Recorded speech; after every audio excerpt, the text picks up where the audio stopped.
Nuestro tema es los sistemas de control de constitucionalidad de las leyes de origen y desarrollo del control constitucional de las leyes en el Ecuador. Nace de la necesidad de poder dar un intérprete especializado a la norma constitucional, que en ella comprende no solamente el control de constitucionalidad de las leyes, sino toda acción y todo recurso de índole judicial destinados a asegurar la prevalencia de la Constitución. Ecuador ha tenido una historia muy relativa en cuanto al control de constitucionalidad, ya que a partir del siglo XIX hasta mediados del siglo XX el control de constitucionalidad era semántico. La particularidad del sistema de control es en su esencia una actividad de naturaleza valorativa, donde confluyen tanto la libertad y la voluntad del intérprete. De acuerdo a la Constitución del 2008, el Ecuador mantiene un sistema de control constitucional concentrado, siendo un sistema que se encarga de hacer efectiva la regularidad constitucional del ordenamiento jurídico. El doctor Rafael Ollarte en el año 2019 incluso manifiesta que el Ecuador tiene un sistema de control constitucional aceptable, como el represivo y otro que es preventivo. El control previo, preventivo o ex ante tiene por objeto someter a revisión un proyecto de ley o una norma que se encuentra en trámite de aprobación. Aquí podríamos determinar sobre los tratados internacionales, en donde la finalidad de este tipo de control es evitar que entre en vigencia una norma irregular. Diferencias. Sistema de control. Está enfocado a que la norma constitucional sea eficaz tanto en sus condicionamientos como en sus orientaciones. Sistema de garantías. Está enfocado a que los derechos que se encuentren consagrados en la Constitución sean eficaces. Del Toro Huerta manifiesta: la Declaración Universal de Derechos Humanos es mucho más que un simple documento internacional, es un texto multidimensional que admite ser analizado desde diferentes perspectivas y con diferentes finalidades teóricas y prácticas. Habeas corpus. Se incorpora en la Constitución del año 1929 y no se aplica sino hasta la creación de la ley del año 1933. Desde ahí hasta la reforma constitucional del año 1996, en que se crea el amparo y el habeas data, que luego se desarrollaron en la Ley de Control Constitucional del año 1997. Antecedentes y historia del control constitucional. El control concentrado nace desde Europa y busca ser preventivo o a priori o control reparador.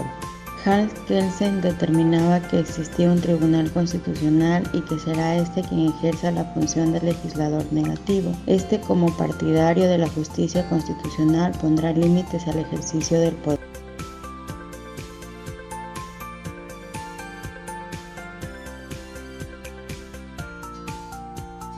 Kelsen sostenía que ninguno de los tres poderes del Estado pueden ser defensores de la Constitución y que uno de estos poderes puede violarla. Es así que sale la idea que debe ser un órgano imparcial con esta competencia especial. Ollarte habla sobre la supremacía constitucional, en el sentido que el surgimiento de las constituciones es, insisto, un fenómeno relevante, nuevo que se propaga fundamentalmente en el siglo XIX. Sistema americano o difuso. Surge a partir de la decisión judicial que se lleva a cabo en los Estados Unidos en el caso Marbury versus Madison. Sistema concentrado entre los debates de Kelsen y Schiff. La Constitución determina cuáles son los órganos del poder público, sus funciones, atribuciones, sus competencias y en algunos casos específicos cómo ejercer ese poder. La Asamblea Nacional aprueba los proyectos de ley, pero también determina las condiciones que debe reunir para aprobar el proyecto de ley y no pueda caer en los efectos de acción de inconstitucionalidad. El artículo 424 de la Constitución determina: la Constitución es la norma suprema y prevalece sobre cualquier otra del ordenamiento jurídico. Las normas y los actos de poder público deberán mantener conformidad con las disposiciones constitucionales. En caso contrario, carecerán de eficacia jurídica. El órgano de control es ejercido por los jueces de la Corte Constitucional. Esto como máximo organismo de control, interpretación constitucional y de administración de justicia en esta materia. La Corte Constitucional Ecuatoriana se determina como un órgano autónomo del Estado y goza de independencia. Juan Vicente Sola dice: Una constitución sin una Corte de Justicia que imponga su interpretación y la efectividad de la misma, aún en los casos cuestionados, es una constitución sin un contenido jurídico estricto, que ocasiona su suerte a la del partido de poder que la impone. La doctrina sobre la evolución de la Constitución señala que las constituciones nacen como una premisa, su permanencia en el tiempo. Sin embargo, al reflejar los valores de convivencia de la comunidad, el poder constituyente originario, máxima expresión de la soberanía popular, expresado en las normas constitucionales, no puede permanecer inmutable. En la Constitución del 2008, el legislador determina que el sistema de control será el concentrado, es decir, ejercer este control un órgano denominado Corte Constitucional del Ecuador. Este, a su vez, determinará la expresión formal y material del sistema de control, en este caso, el concentrado. En el artículo 436 de la Constitución de la República del Ecuador manifiesta: la Corte Constitucional ejerce, además de las que se les confiere la ley, las siguientes atribuciones. 1. Ser la máxima instancia de interpretación de la Constitución, de los tratados internacionales de derechos humanos ratificados por el Estado ecuatoriano, a través de sus dictámenes y sentencias. El control de constitucionalidad en Ecuador. Según Grijalva, pueden ser identificadas 3 etapas en Ecuador en relación con el control de constitucionalidad. Ellas son: 1. Soberanía parlamentaria, la cual comprende el periodo desde la instalación de la República hasta la Constitución de 1945. 2. La aparición y desarrollo del Tribunal Constitucional correspondiente al periodo entre 1945 y 1996, año en el cual el Tribunal de Garantías Constitucionales se convirtió en el Tribunal Constitucional.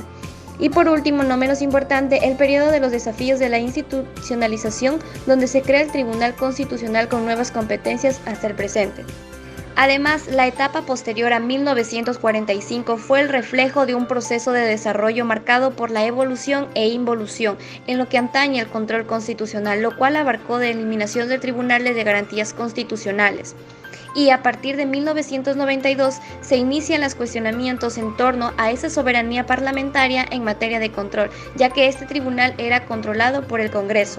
De constitucionalidad, por lo que le corresponde solo a la Corte Constitucional la declaratoria de inconstitucionalidad de una norma y su consecuente invalidez. Las juezas y jueces tienen la obligación de advertir la existencia de disposiciones normativas contrarias a la Constitución. Siempre deben consultar a la Corte Constitucional para que sea esta la que se pronuncie respecto a su constitucionalidad. Bajo ningún concepto, ante la certeza de inconstitucionalidad de una disposición normativa, un juez podría inaplicar directamente dentro del caso concreto, pues la Constitución de 1998, que en su artículo 274 concedía la potestad constitucional a los jueces sobre la base de modelo de control difuso. Control difuso es la modalidad del control de constitucionalidad que se encuentra repartido entre varios órganos. El tratadista Rafael Ollarte manifiesta que se mantenga el Ecuador a esa fecha un sistema de control mixto, ya que era concentrado en el Tribunal Constitucional y difuso ante los jueces.